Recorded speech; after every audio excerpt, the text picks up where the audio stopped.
30 years ago, in February, I took my first trip from Lausanne, Switzerland via train to Italy to look at ships. I listed some of the things that I didn't know or that I heard. You can't do that. It's way too expensive. I didn't know where we would find a crew.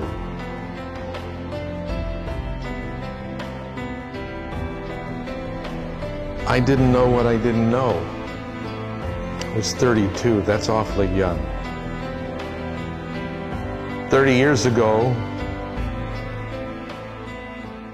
God took a huge risk.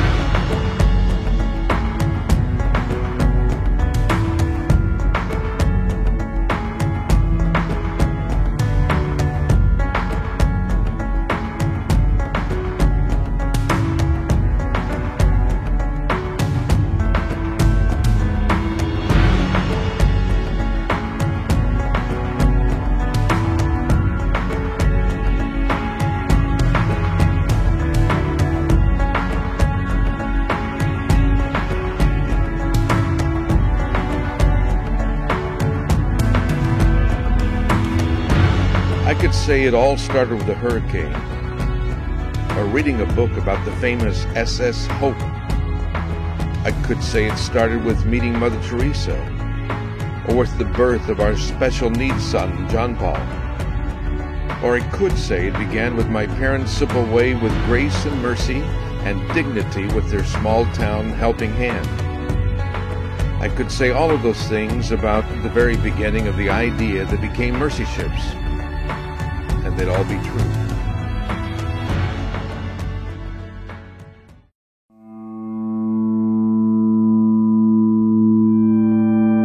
The diseases and medical conditions we encounter are the diseases of poverty, abject poverty.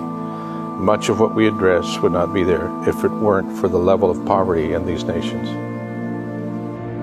We're working in a part of the world where roughly 30 to 50% at least of the population do not have access to health care. You know, if I get a small bump on my chin in the West, in Europe, and the United States, it'll get looked at rather rapidly.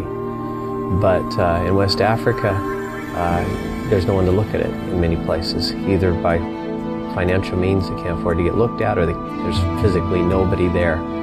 And so you take that combined with other issues of malnutrition, difficult living circumstances, and you create these compounded problems that we would never see in the US or Europe. Most of them are rejected. Most of them are outcast, even by their own family, by the society, thinking it's a curse.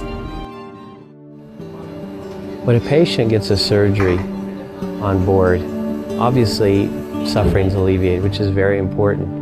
But it means in many cases they can re-enter society. Particularly in West Africa, there's an element of being able to be a full participating member again that is just priceless. I think even in the West, even in other parts of the world, one recognizes that true healing does not occur unless you have the spiritual aspect also involved in a positive way. And I think what Mercy Ships does is represent us with a brilliant example of this. I think that Mercy Ships is really a reflection of Jesus. Mercy Ships represents restoration in addition to the treatment and the healing. It represents a lot of hope for a lot of people.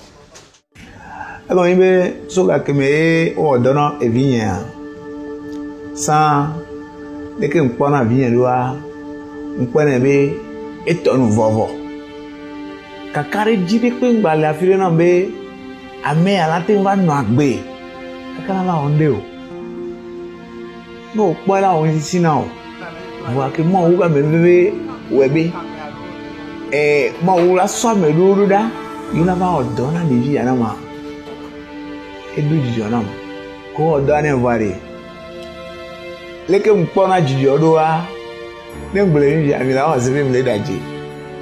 E mo mi be me mi wa. Mo mu to aji wa. E bien pa gbe ya. E la bu. this hospital ship in. It's a state-of-the-art platform with world-class treatment, surgeons, nurses, professionals from all over the world.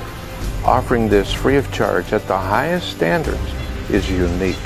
If you talk to any of the government leaders, as I have, whether it's the president of Liberia, the president of Ghana, president of Togo, they will tell you how beneficial Mercy Ships has been, not only for their people, but also in terms of a lasting impact. Mercy Ships is particularly good at providing not just training, but training with an imbued sense of needing to pass on the training, and within that, retaining those who have been trained to be useful within their countries. I think that is a hugely invaluable resource that Mercy Ships provides. I think that in Mercy Ships we are an expression of God's love for people, regardless of where they've come from, what they think, what they believe, to value them, to honor them, to say to them by caring for them with their physical, surgical needs, you have value, you're not rubbish. It's a very important message that we bring.